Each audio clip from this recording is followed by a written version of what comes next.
পারলে না পিতা, এখনো কেন তুমি আমাকে চিনতে পারলে না? আমি কে? ও বুঝতে পেরেছি, তোমার বড় বড় আনন্দ করেছে আগামীকালে ছোট উদয় আমি যাবো না। ঠিক আছে বললো, আমাকে যেতে দাও, তুমি আমাকে দাও, তারপর দেখি দেখি তুমি কত শক্তি ধরো।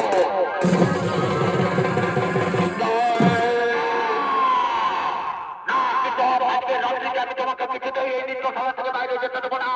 এই নৃত্যশালাতে আজকে রাত্রি তোমার শেষ রাত্রি ব্যতীত, এই নৃত্যশালাতে আজকে রাত্রিতে তোমার শেষ রাত্রি হবে।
কোথায় রয়েছে সৈন্যশ্রী? নিত্যশালায় এসে দেখে যাও, তোমার প্রতিজ্ঞা আমি পূর্ণ করেছি সৈন্যশ্রী।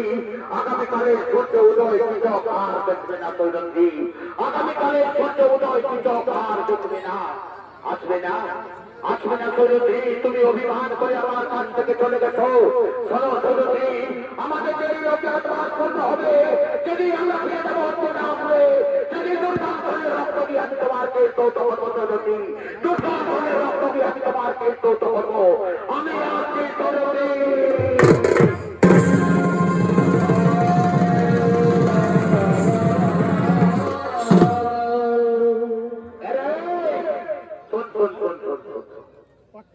ডাক্তারি কাজ করে দেখ আমাদের সেনাপতি বাড়িটা আছে দাঁড়া দাঁড়া দাঁড়া অত হড়বড়াই করে দাঁড়া, দেখতে যা ভালো করে, ভালো করে যাবে।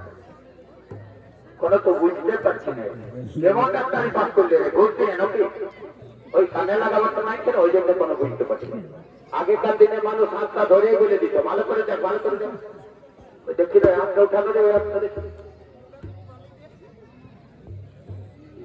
একদম কাঠে কাঠ হয়েছিল পাটা ওখানে একদম ছোট তো মরে যাচ্ছে ছোট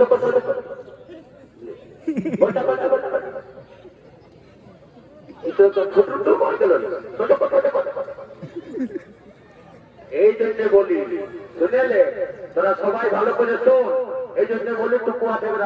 শুনবে। রামায়ণে দেখেছিলিস না কি হয়েছিল? পরের বহু সীতাকে ভাঙতে যায়, রাবণের কৃপাল শূন্য হয়ে যায়। ওই জন্য বলি সব করবে পরের বহুত দিকে মানুষ। এটা আমাদের মন্ত্রীর যে অবস্থা হইলো, আগামী জীবনটা পাশে চলে গেল।